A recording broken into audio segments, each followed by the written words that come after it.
Bilang bahagi ng patuloy ng programa ng Police Community Affairs and Development Group na palakasin ang ugnayan ng kapulisan at komunidad sa pamamagitan ng information awareness at community engagement activities.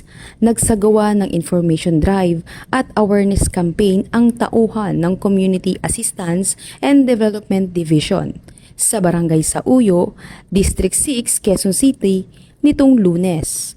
Pinangunahan ni Police Major Adonis Paul G. Iscamillan, Assistant Chief ng CAD sa ilalim ng pangangasiwa ni Police Colonel Luis E. Gisik, Chief ng CAD, ang nasabing aktibidad. Nakaisa rin ang tauhan ng Police Station 3 ng QCPD sa pangunguna ni Police Lieutenant Jefferson Maderaso, Chief ng ESCAS, kasama sina Second Lieutenant Rowena P. Espartero, Philippine Army. Layunin ng programa na palawakin ang kaalaman ng mga residente hinggil sa mahalagang usaping pangkaligtasan, kapayapaan at kaayusan sa komunidad.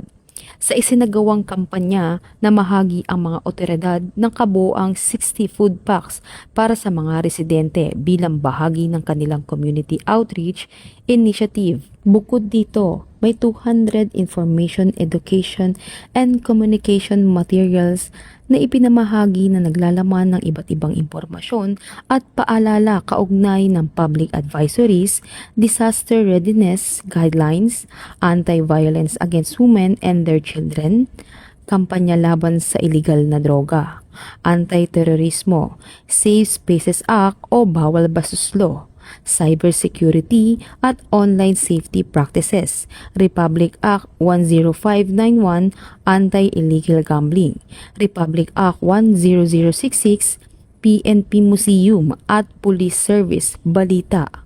Ayon sa mga organizer, mahalaga ang patuloy na pagsasagawa ng ganitong mga programa upang mapalakas ang kamalayan ng mamamayan at mahikayat ang kanilang aktibong pakikilahok sa pagpapanatili ng kapayapaan, seguridad at kaayusan sa kanilang komunidad.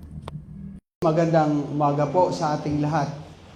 Ang PNP sa pamumuno ni Police General Jose Melencio Sinartatis Jr.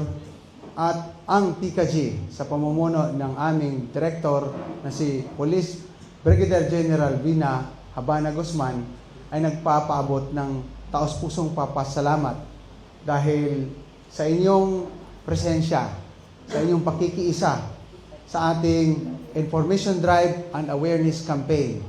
Dahil kung wala kayo, ang ating activity ay hindi magiging matagumpay. At lalong-lalo na rin po sa aking mga kasama, sa PNP, sa AFP, at sa ating resource speakers. At dito atin nakikita rin na tayo ay may malaking bahagi, lalong-lalo na sa kamalayan at kaalaman sa realidad ngayon sa West Philippine Sea. So, dito na po nagtatapos ang ating program at maraming salamat sa ating mga. Patuloy namang hinihikayat ng PNP ang publiko na makiisa sa mga programa ng kapulisan at maging mapagmatsyag upang mapanatili ang isang ligtas at maayos na pamayanan. Mula dito sa Barangay Sauyo, Quezon City, ako po ang inyong PNN correspondent, Police Corporal Rose Ann Moldes, alagad ng batas, taga-taguyod ng Balitang Pulis.